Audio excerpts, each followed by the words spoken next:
அனைவருக்கும் தீபாவளி நல்வாழ்த்துக்கள். மாற்றத்தை விரும்புபவர்கள் மருதுபாண்டியர் கல்லூரிக்கு வாருங்கள். யுஜி முதல் PhD வரை ஒரே வளாகத்தில்.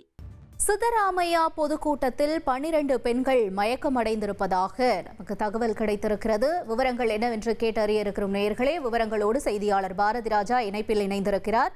பாரதி ராஜா, வணக்கம். என்ன நிகழ்ந்தது? தற்பொழுது இந்த பெண்களுடைய நிலை என்னவாக இருக்கிறது? நிலவரம் என்ன? கண்டிப்பாக கர்நாடகா மாநிலம் தட்சிண கன்னடா மாவட்டத்தில் உள்ள புத்தூர்ல இன்னைக்கு ஒரு பொதுக்கூட்டம் நடைபெற்றது. இது தனியார் அமைப்பு சார்பில், தனியார் கல்வி நிறுவன அமைப்பு சார்பில் ஏற்பாடு செய்யப்பட்ட ஒரு நிகழ்ச்சியாக இருந்தது. அது மட்டுமல்லாமல் இந்த நிகழ்ச்சியில பல்வேறு நலத்திட்ட உதவிகளும் மக்களுக்கு வழங்கப்பட இருந்தது. குறிப்பாக புடவைகள், அதே போல பல்வேறு பொருட்களும் தீபாவளி பரிசாக மக்களுக்கு அளிக்கப்பட இருந்தது. இதனால் அந்த பகுதியில் ஏராளமான கூட்டம் கூடினாங்க.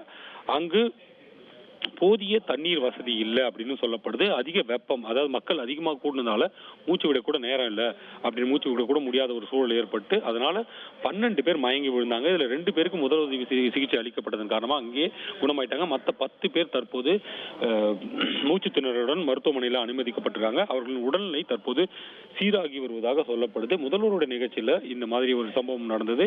அங்க ஒரு பரபரப்பை ஏற்படுத்தி இருக்கு. தகவல்களுக்கு நன்றி பாரதி ராஜா. அனைவருக்கும் தீபாவளி நல்வாழ்த்துக்கள். மாற்றத்தை விரும்புபவர்கள் மருதுபாண்டியர் கல்லூரிக்கு வாருங்கள். யுஜி முதல் PhD வரை ஒரே வளாகத்தில்.